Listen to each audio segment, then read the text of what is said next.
सोबत त्यांच्याशी आपण बातचीत करणार आहोत। गोपीचंद पडळकरची अर्थसंकल्पीय अधिवेशन आज संपलेलं आहे। या अर्थसंकल्पीय अधिवेशनातून खरं तर तुम्ही सत्ताधारी आमदारात परिषदेमध्ये तुम्ही असतात, एकंदरीत पाहायला गेलं तर आता सभेमध्ये तुम्ही आलेलात। मात्र ज्या प्रकारे आपण पाहतोय की सत्ताधारी आमदार असताना आता या अर्थसंकल्पीय अधिवेशनातून जनतेला असेल, शेतकऱ्यांना असेल, सर्वसामान्य वर्गाला काय मिळालं? हे बघा, हे अर्थसंकल्पीय बजेट होतं। विधानसभा निवडणूक झाल्यानंतरचं हे पहिलं बजेट होतं आणि या पहिल्या बजेटमध्ये महाराष्ट्रामध्ये एकदम स्थिर स्थावरता व्हावी, ज्या योजना मागच्या सरकारनं सुरू केलेल्या होत्या त्या योजना पूर्णपणे व्यवस्थित चालू ठेवण्याचं काम या सरकारनं केलेलं आहे। विकासाच्या दृष्टिकोनातून एक चांगला आराखडा, चांगला अजेंडा या सरकारनं केलेला आहे।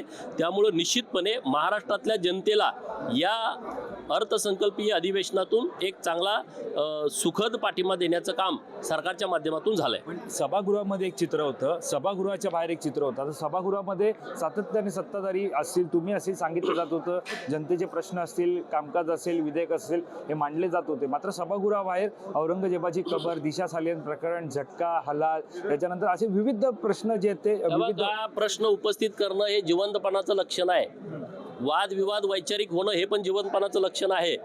औरंगजेबाच्या कबरीचा विषय जेव्हा समोर आला तेव्हा वादंग होणारच ना महाराष्ट्रामध्ये।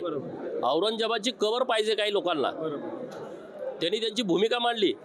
अरे औरंगजेबाची कबर कशासाठी पाहिजे? जर त्या गोष्टीवर वाद होत असेल तर आम्ही भूमिका ही मांडली, बंद करून ठेवा। जोपर्यंत तिथला वाद पूर्णपणे मिटत नाही तोपर्यंत लॉक करून ठेवा। पण सत्ताधारी गटाची मागणी आहे आणि सभागृहामध्ये हे काही विषय एखाद दोन दिवस चालले, परंतु बाकीच्या दिवशी पूर्ण वेळ कामकाज चाललं सभागृहामध्ये, विधानसभेमध्ये पण आणि विधान परिषदेमध्ये। विरोधक तुमच्याकडे जर अजेंडा नसेल, तुमच्याकडे लोकात तुम्ही जात नसाल, लोकांना तुम्ही भेटत नसाल, तुम्हाला प्रश्न कळणार कसे?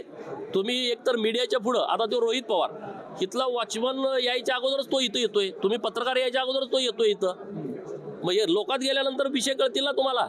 इथं कुणीतरी जवळच्या सल्लागारांनी विषय द्यायचे आणि ते मीडियात सकाळपासून मांडायचे। ह्याच्या पलीकडे जर तुम्ही जाणार नसाल आणि सभागृहात मग तुम्ही काय मांडणार आहे? लोकांना तुम्ही काय सांगणार आहे? तुमच्याकडे काय अजेंडा नाही, तुम्ही काम करू शकत नाही, सरकारच्या विरोधामध्ये लढायची तुमच्यामध्ये क्षमता नाही।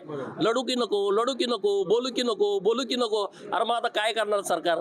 बोलायचं असलं तर तुम्ही स्पष्ट बोला, अर्ध बोलताय परत अर्ध सरकारच्या बाजूने बोलताय, असं कसं चालेल? एक तर जनतेची बाजू ठामपणे घ्या, नसेल तर गप्प बसा, दोन्हीपैकी एक करा। तुम्ही आताही बोलताना म्हणालात की सरकार त्यांच्या जागी योग्य आहे, सरकार त्यांचं काम करतंय पूर्ण, मात्र कुठेतरी असे जे विविध विषय आहेत ते काढून मग सरकार पळ काढतंय का? विरोधकांचा तसा सवाल आहे। अनेक वेळा अधिवेशनं झाली, विरोधकांचा आरोप काय असायचा? सरकार पूर्ण वेळ अधिवेशन घेत नाही। विरोधकांसाठी हे 3 दिवस वाढवले होते, सोमवार, मंगळवार, बुधवार, 21, 22, 23 तारीख विरोधासाठी। अरे चला, सरकार हे पूर्ण वेळ तुम्हाला काम करायचं, आणखी तुम्हाला वाढायचं। विरोधी पक्षनेताच नव्हता, कसं असेल ते काय आम्ही द्यायचा? जनतेने तुम्हाला तेवढी मतं तर दिली पाहिजेत ना। जनतेने तुम्हाला 10% आमदार तरी निवडून दिले पाहिजेत का नाही? का आम्ही देऊ? सत्ताधारी देऊ का? तुमची लायकी नाही, तुम्हाला लोक मतं देत नाहीत। लोकसभेमध्ये तुम्हाला मतं पडली, तुम्ही हवेत गेला, खाली यायला तुम्ही तयार नाही। नारळाच्या शेंड्यावर जाऊन बसला, तुम्ही खाली यायला तयार नाही। लोकांनी पाडल्यानंतरच तुम्ही खाली आला।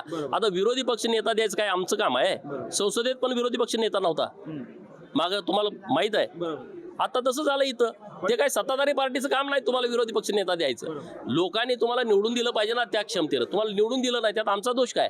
पण तुम्ही जरी आमदार असाल तरी ज्या प्रकारे आपण पाहतो विरोधी पक्ष नेत्याशिवाय कामकाज चालणं हे बरोबर आहे? अरे बाबा नो, पण जनतेचा अपमान होईल ना। जनता म्हणेल ना आम्ही त्यांना विरोधी पक्ष नेता व्हायच्या लायकीचं पण ठेवलं नाही, मग तुम्ही कशाला त्यांना विरोधी पक्ष नेता देताय? जनता महत्वाची आहे का हे विरोधक महत्वाचे आहेत? आम्हाला जनता आमच्यासाठी सार्वभौम आहे, जनतेसाठी आम्ही जनतेप्रमाणे चाललं पाहिजे। जनतेचा अपमान आम्ही अजिबात करणार नाही। आमच्याशी बातचीत केली। कॅमेरा पर्सन अवधेश कोरीसह मी वैभव पाटील, मुंबई।